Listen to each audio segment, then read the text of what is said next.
Chapitre 11, exemple de force centrale et force en 1 sur r carré. Sur cette première page, il y a une présentation de la force en 1 sur r carré. Il s'agit de quelque chose a priori assez simple.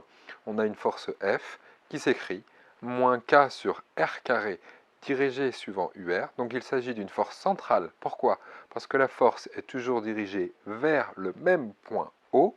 Et donc une force en 1 sur r carré. Parce que dans la formule, on a donc 1 sur r carré fois UR. Par contre, il y a une particularité, c'est K. K peut prendre différentes valeurs, on le verra sur la page numéro 2, mais K peut être dans un premier cas positif lorsque c'est une attraction, et la force est donc bien dirigée vers le point O, mais peut aussi être négatif dans le cas d'une répulsion, exemple, deux charges de même signe, ça va donc provoquer une répulsion, et donc la force sera dirigée vers l'extérieur du point O, toujours radiale, toujours dirigée suivant la direction de UR, mais dirigée cette fois suivant plus UR si K est négatif. D'accord? La particularité, c'est que cette force F, on va essayer de déterminer ou voir s'il n'existe pas une énergie potentielle associée à cette force F pour savoir si elle est conservative ou non. Et donc on aura une force F qui s'écrira F qui vaut moins gradient de l'énergie potentielle. Et ainsi, la force F pourra s'écrire moins la dérivée de l'énergie potentielle par rapport à R suivant UR. Sur la page numéro 2, on nous donne deux exemples de force. On va commencer donc par le petit a et l'interaction gravitationnelle. Vous la connaissez par cœur, ou alors vous allez l'apprendre par cœur, que la force de Newton s'écrit F qui vaut moins G m1 m2 sur R carré suivant UR. Et on voit tout de suite que c'est une force en 1 sur R carré, et en plus, cette force est bien radiale. Alors, complétons le schéma situé juste sur la droite. On va dessiner par exemple mon premier point avec mon point M1, on va dire, avec une masse petit m1, et puis mon point M2 avec une masse petit m2. Ces deux astres sont séparés par une distance que je vais noter donc petit r. Et donc il va exister une force d'interaction entre ces deux paramètres, entre ces deux points.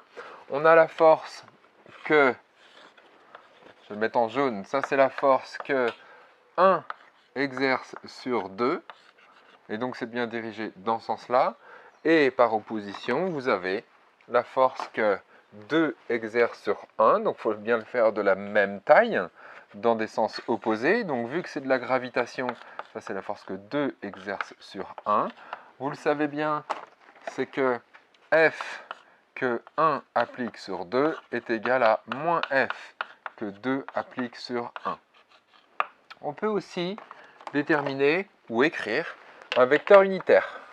Ce vecteur unitaire, ce sera celui-ci, et je vais le noter U de 1 vers 2, comme ceci. Ainsi, cette force F que 1 applique sur 2, je vais le noter ici, F que 1 applique sur 2, va pouvoir s'écrire moins un moins, parce que c'est bien dirigé dans le sens opposé au vecteur rouge, moins G petit m1 petit m2 sur R carré suivant U1, 2. On peut aussi noter moins K sur R carré suivant U1, 2. Avec K qui vaut GM1, M2. Et comme K vaut GM1, M2, comme sur le polycopier, eh bien, il s'agit absolument ou obligatoirement d'une attraction, d'où attraction gravitationnelle.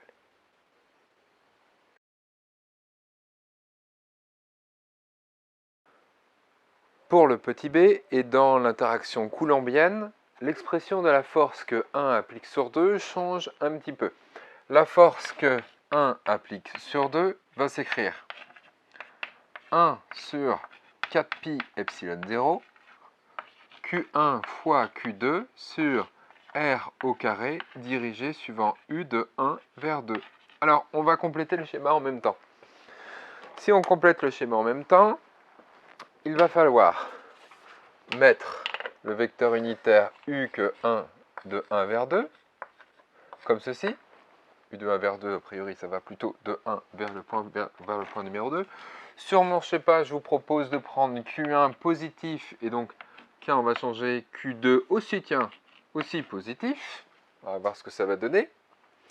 Et donc, qu'est-ce que ça va donner pour cette force? Si les deux sont positifs et que U1, 2 est dans ce sens-là, et que les décharges sont positifs, la force sera une force de répulsion. Et la force F que 1 applique sur 2 sera dirigée comme ceci.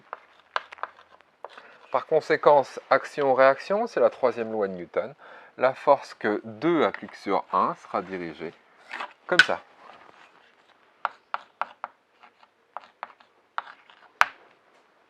Qu'est-ce qu'on remarque? On remarque que cette force que, alors bien sûr, c'est égal à moins F que 2 applique sur 1, mais cette force F que 1 applique sur 2 sera égale à moins K sur R carré suivant UR. Mais attention, K sera égal à moins Q1 Q2 sur 4 pi epsilon 0. Est-ce que je l'ai mis dans le bon sens? Je me méfie.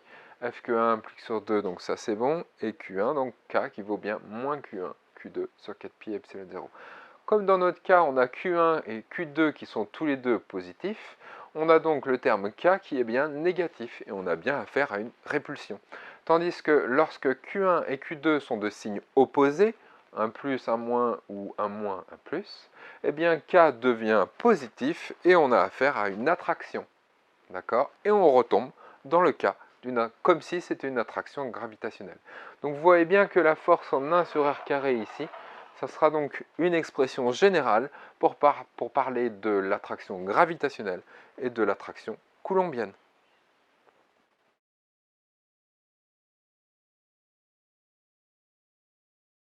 Comme je vous l'ai dit tout à l'heure, on va chercher une énergie potentielle associée à la force F dans le petit 3.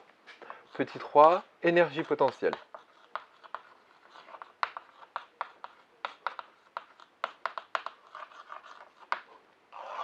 On sait que notre force F s'écrit en moins K sur R carré UR. Et donc nous, on recherche une fonction énergie potentielle de telle sorte que cette force F dérive d'une énergie potentielle soit égale à moins gradient de l'énergie potentielle. Alors on pourrait exprimer le gradient en coordonnées cylindriques. Il n'est pas à connaître en première année. Mais nous, comme notre fonction, ça sera fonction que de R, ça fera moins dérivée de l'énergie potentielle par rapport à R, suivant UR. Ça, c'est la force F.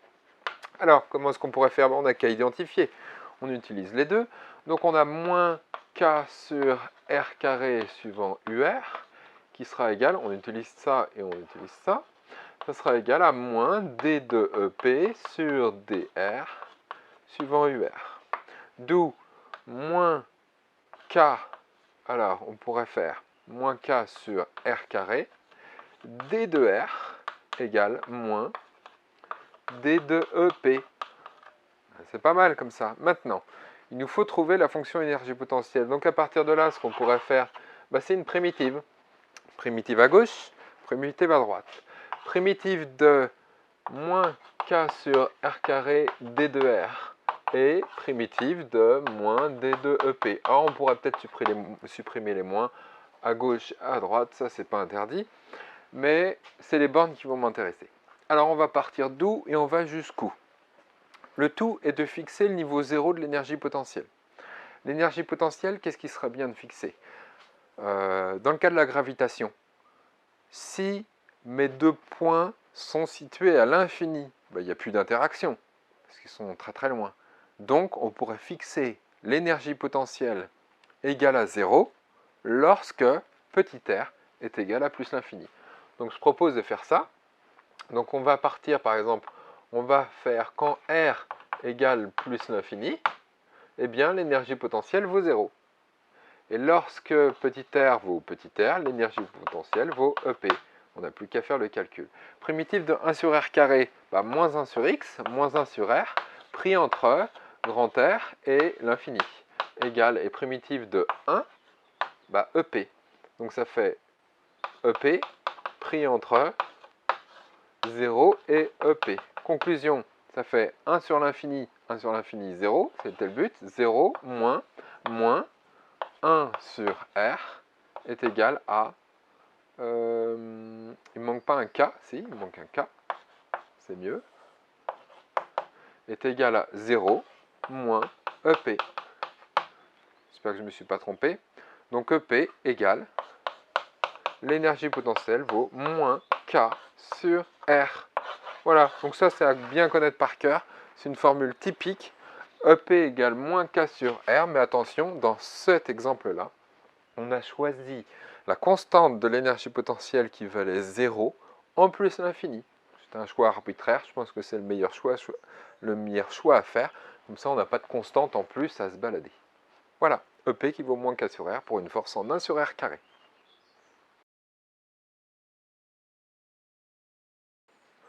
Petit 4, énergie mécanique.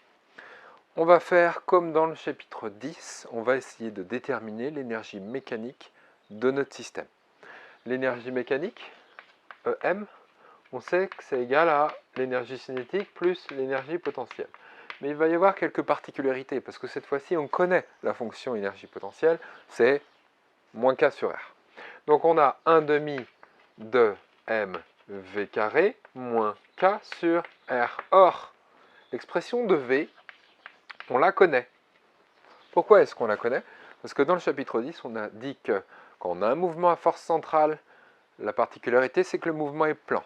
Si le mouvement est plan, la vitesse V va pouvoir s'écrire RUR plus Rθ point Uθ. D'où la norme de V, ou même V carré, ça sera R carré plus R carré θ point carré. R point UR, pardon, je me suis trompé. Donc R point UR plus Rθ point Uθ. Donc R point carré plus R carré θ point carré. Donc on va pouvoir le changer ici. Ça va nous faire 1 demi de M fois R point carré plus R carré θ point carré. Et donc moins K sur R. On va séparer les variables. On va fabriquer 1 demi de M R point carré plus 1 demi de M.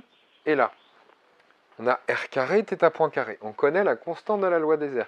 C'est R carré θ point. Donc θ point, ça fait C sur R carré. Θ point qui fait C sur R carré. Donc ça fait C carré sur R puissance 4 moins K sur R. On continue à simplifier l'énergie mécanique. 1 demi de M R point carré plus, et là on va avoir, on va commencer une parenthèse, 1 demi de M C carré sur R carré moins K sur R. Ça fait 1 demi de MR point carré plus l'énergie potentielle effective. Donc, c'est comme si il existait un point fictif, un point imaginaire, qui se balade sur une droite. Point fictif.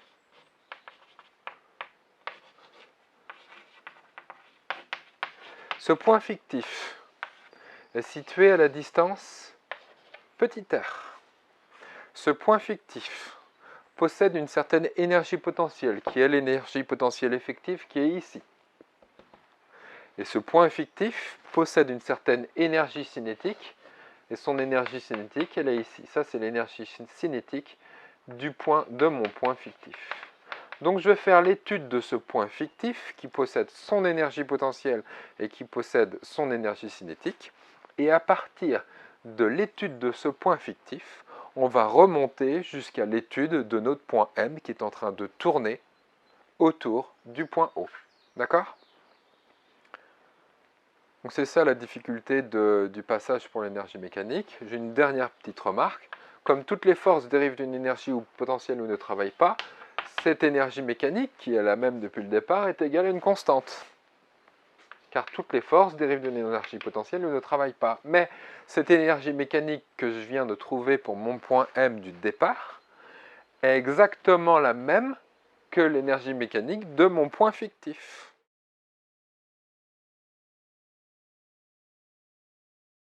État lié, état de diffusion. Donc, on va commencer dans le cas d'une répulsion.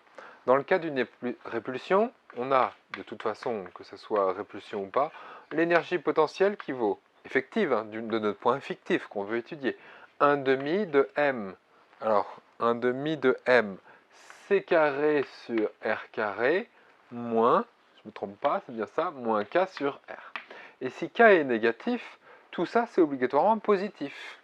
Et donc on a bien une fonction comme ça décroissante. Quand r tend vers plus l'infini, ça tend bien vers 0. Et quand r tend vers 0, ça c'est petit r, quand r tend vers 0, on a l'énergie potentielle effective qui monte. On a dit que l'énergie mécanique était fixée.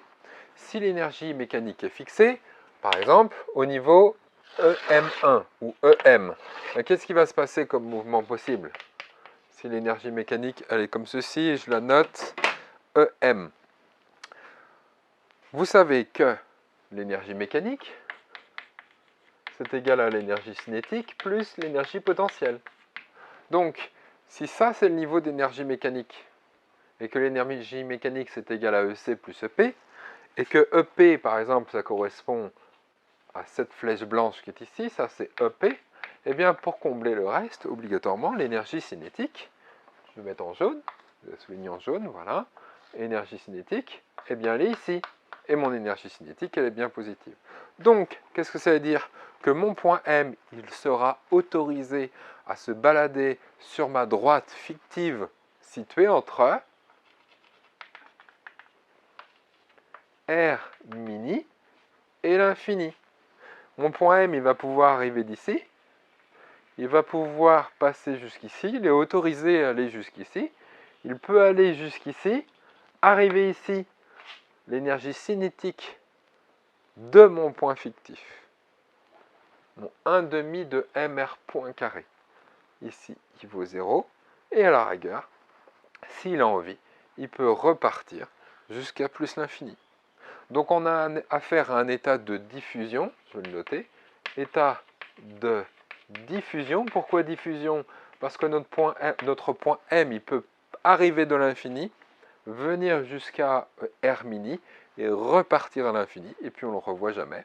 Donc on a petit r, qui appartient à l'intervalle, R mini, jusqu'à plus l'infini, état de diffusion obligatoirement, lorsqu'on a affaire à une répulsion, dans le cas où K, grand K, donc est négatif. Très bien.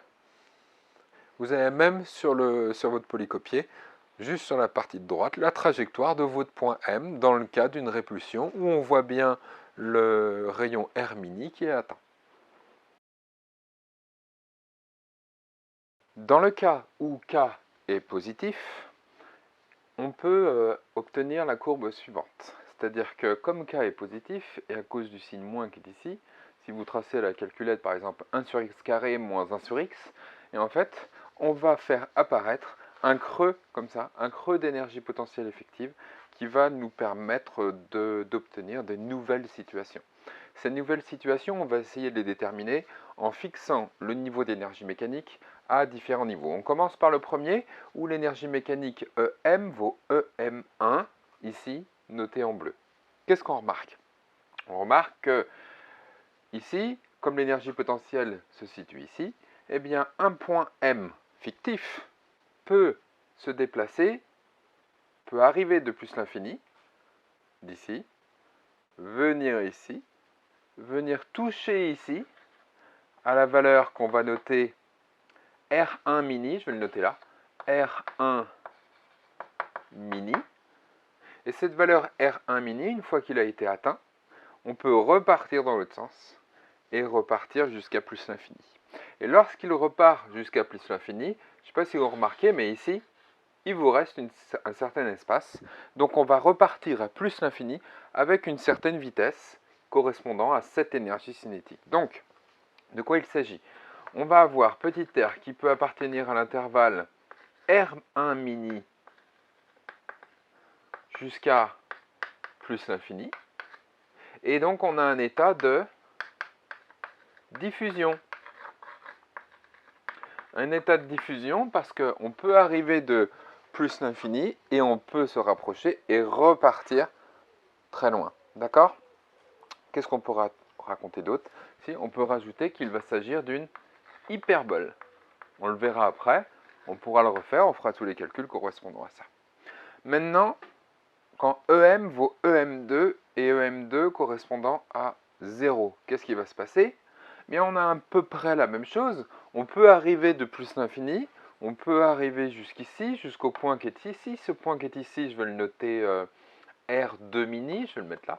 R2 mini, juste ici. Et ensuite, on repart dans l'autre sens et on peut repartir jusqu'à plus l'infini. Mais la particularité, c'est que quand on repart à plus l'infini ou quand on atteint plus l'infini, eh bien, on n'a plus d'énergie cinétique. C'est-à-dire qu'on atteint l'infini avec une vitesse nulle. Donc, petit r peut toujours appartenir à l'intervalle, donc R2 mini, alors qui n'est pas exactement le même qu'avant, mais on peut aller jusqu'à plus l'infini. C'est toujours un état de diffusion. Mais cette fois-ci, on a c'est ce qui s'appelle on va avoir une parabole, suivant les calculs qu'on va faire après. Allez, un autre cas, le cas où EM vaut EM3. EM3, c'est, je vais le faire en rouge. Ici, c'est un cas quand même très intéressant, où l'énergie mécanique, donc EM vaut EM3, c'est noté aussi sur le schéma. Qu'est-ce qui va se passer? Eh bien là, la particularité, c'est que on va avoir un point ici, un point ici. On va avoir, c'est peut-être noté, oui, c'est noté Rmin et Rmax. Donc ici, je mets Rmax. Ici, on va avoir donc Rmin. Et la particularité, c'est que notre point M, il va pouvoir se balader obligatoirement dans la zone qui est ici. On ne peut pas faire autrement. Donc petit r va appartenir à l'intervalle Rmin Rmax, d'accord? Ce sera un état, cet état sera lié. Pourquoi un état lié? Parce qu'on ne peut pas partir jusqu'à plus l'infini. Et comme on ne peut pas partir jusqu'à plus l'infini, notre point M fictif va rester dans une certaine zone, d'accord? Et donc, Rmini et Rmaxi. Vous remarquez que EM3, je vais le noter, est bien négatif. Ok. Voilà. On aura à faire, je vais le noter, on aura sans doute une ellipse. On le verra après. Le dernier cas où EM vaut EM4 et je vais me placer ici. Eh bien, dans cette situation où EM vaut EM4, il n'y a qu'une seule possibilité. C'est ici. Je vais noter grand R. Fixe. Une seule valeur. On peut être que ici. Donc, je vais noter petit r obligatoirement est égal à grand R. Une valeur donc fixe. Et donc, si petit r vaut grand R, on aura sans doute un état qui sera lié, parce qu'on est obligé d'être toujours à la même distance du point, donc du centre O, et on va faire apparaître un cercle. Voilà. Alors pour celui-ci, vous avez un premier schéma à la page numéro 3. Sur la page de droite, vous avez affaire à une hyperbole. D'accord? Ensuite, ici, parabole, c'est pas représenté. Vous avez une ellipse à la page numéro 4 tout en haut. Et puis pour terminer, un cercle, vous savez bien ce que c'est. Il y a un petit lien situé en bas de la page numéro 4. Vous pouvez cliquer dessus. C'est une animation de l'Université de Nantes qui nous permet de voir les différents mouvements possibles pour notre point M en fonction de l'état ou du niveau d'énergie mécanique qu'il possède.